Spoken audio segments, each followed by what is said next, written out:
Hello everybody, this is Barrett Matthews of E2E Systems and welcome to the Employee to Entrepreneur Systematic Success Blueprint.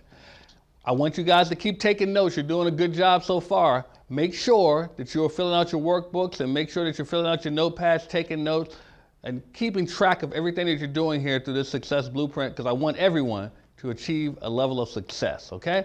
So today we're going to be talking about peak performance power. You see, it's just like when you're climbing a mountain. Your goal is to get to the peak, right? The summit. That's where you want to be so you can plant your flag and say, I've achieved that level of success. I got to the top of the mountain. Well, in order to do that, you have to have optimization of your performance. You're not going to get up to that top just by kicking back and relaxing. You're only going to get there if you have peak performance. So we want to talk about how to get the most out of every action so that you can be a peak performer. Say that out loud. I am a peak performer. Say it again. I am a peak performer. Doesn't that sound good?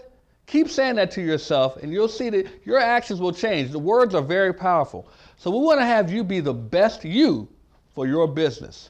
The best you for your business. So one thing you need to do to be the best is to know yourself. You have to know yourself. You have to know what are my pluses and what are my minuses. What are your pluses and what are your minuses? What is it about you that makes your business so special?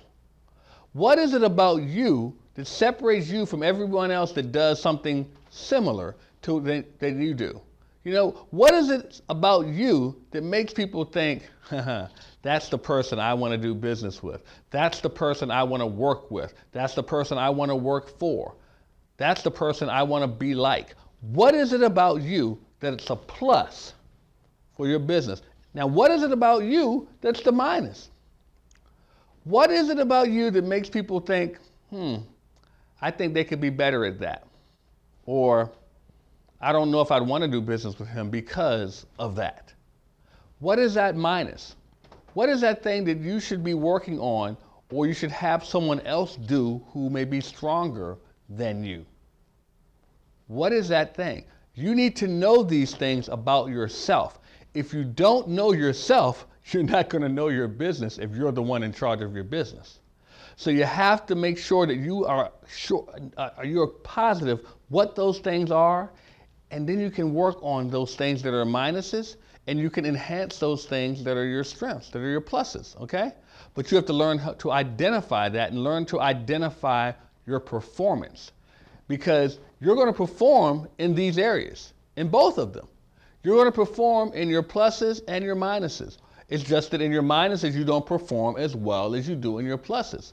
But you have to learn to identify when you're in which element. If you think that you're a plus on everything, you're fooling yourself.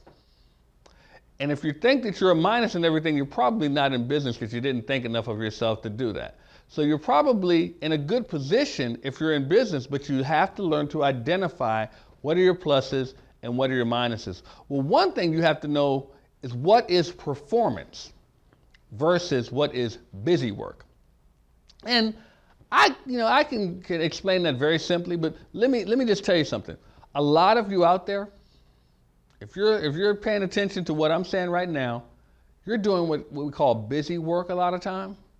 Busy work means that you spend all day long doing this, doing that, running from here to there. You're like in a little maze. You're just trying to get everything done, and at the end of the day, you ain't made no money. You haven't made any money because you didn't do anything that was really based on performance and productivity. You based everything on being busy and you are so tired at the end of the day that all you want to do is sleep because you've worked so hard and then you do it again the next day and you go, I'm so tired. And all your friends and all your family, they go, man, you're just a hard worker.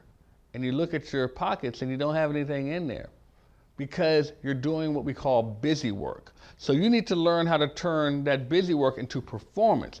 You see, performance brings about the money. Those that perform are the ones that get paid. Those that perform are the ones that get noticed because they're always doing what they have to do. And you have to learn how to document your performance versus your busy work. That's right, you want to document your busy work. You see, the thing is, I always talk about making lists and writing down your tasks, writing down your activity. Well, see, the thing is, the tasks are more of the busy work. The activity is more of your performance. But you have to document those things. Well, what do you mean? There are tools out there that you can use to actually document it. You can put it on your tablets, put it on your phone to keep track of all of the things that you're doing and when you're doing it, how you're doing it, how much time you're doing it, to actually keep you on task.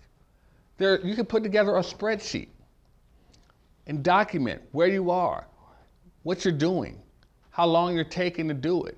Was it productive? Did it bring you money? How much money did it make you? Now you may be asking yourself, but Barrett, why do I want to do all that?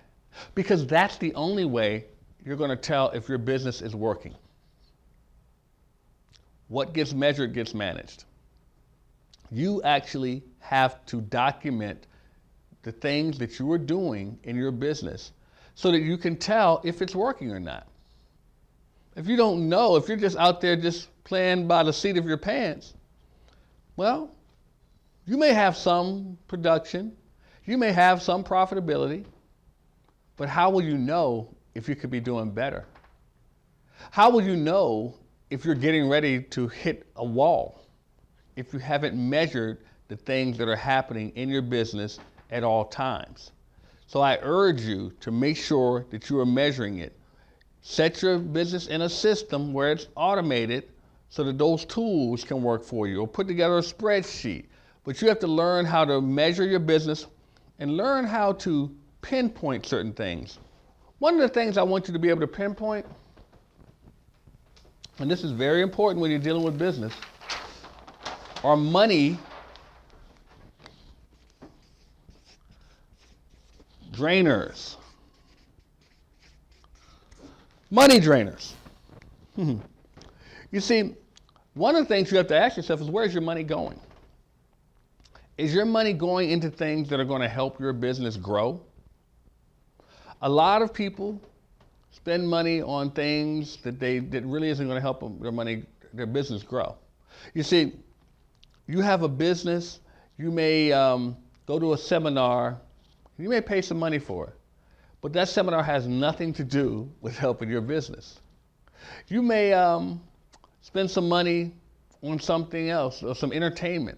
It has nothing to do with helping your business. You need to make sure that you're putting your money into things that will get you a return on your investment. That return on your investment could be entertainment, but it better be some entertainment that is going to turn into a profit for you. It could be a seminar, but that seminar has to be something that's geared towards success in your business, in your field, in your area of expertise. So make sure that you are spending your money wisely and that it can give you a return on your investment. Don't put your money into things that will just drain your money. Also, another money drainer is wasted media. Now, when I say wasted media, I mean a lot of times we spend our money on certain advertisements that aren't going to do well for our business. Well, there's certain things like flyers that we give out to people for our business. There's certain things like promotional things that people go out and have delivered door to door. I'm not saying that they don't work, but we're in a different age now in marketing, where most of the marketing, the successful marketing, is done online. You got to catch up, people. You're wasting a lot of money spending money on paper ads these days. Does it work? For some, it does, but I bet you it works a lot more on the internet, because a lot of people are using the internet for their business. A lot of people are looking for services on the internet. A lot of people are looking for products on the internet. Well, if you're still sending out paper stuff, ask yourself this question. When you get your mail and you see a lot of flyers, a lot of colorful looking flyers in the mail with ads that someone's promoting a product or a service, what do you normally do with it? Be honest. Yeah, most of you dispose of it. you put it in the trash. And you consider it what? What do you call it? That's right. You call it junk mail. Do you want to be considered junk? Is your business junk? No. So you want to make sure that you're doing things that are going to help your business grow. So when you're spending your money to help promote your business, make sure you're spending it in areas that are going to be positive for your business. Another thing that is a money drainer is what I call anti-social media. Now, when I say anti-social media, I mean that a lot of you have social media accounts. I'm not going to name the websites, but you have social media accounts. Nothing wrong with them. I have them myself. But you want to make sure that if you're going to be spending your time on social media, make sure you're doing it at the times when it's the least productive for you, when you can actually go ahead and have a little R&R and be sociable with people. You can also use that social media to advertise your business. Yes, you can post ads. You can promote your business. There are several sites out there where you can do that, and you can get clients that are interested in what you're doing. But you have to make sure that you are spending your time wisely. Otherwise, it is going to take money out of your pockets if you're using the productivity time to do things that are not productive. Now, you have to also learn to accentuate not money drainers, but money gainers. There are things that are around you that can help you make money. You have to learn to identify those things and accentuate them. If there are certain people that you need to associate with that you know can help your business to grow, get around those people.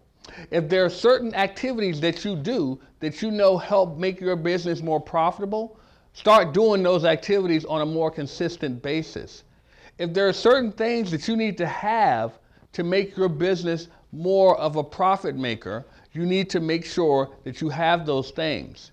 If there's a certain time that you need to be working to make you a peak performer, work in that time and work hard in that time to make yourself the best you that you can be and make the most out of that time. Am I making sense to you people? I hope I am, because I'm really intense about that part. I really want to make sure that you understand money drainers will kill you. Money gainers can help you in your business.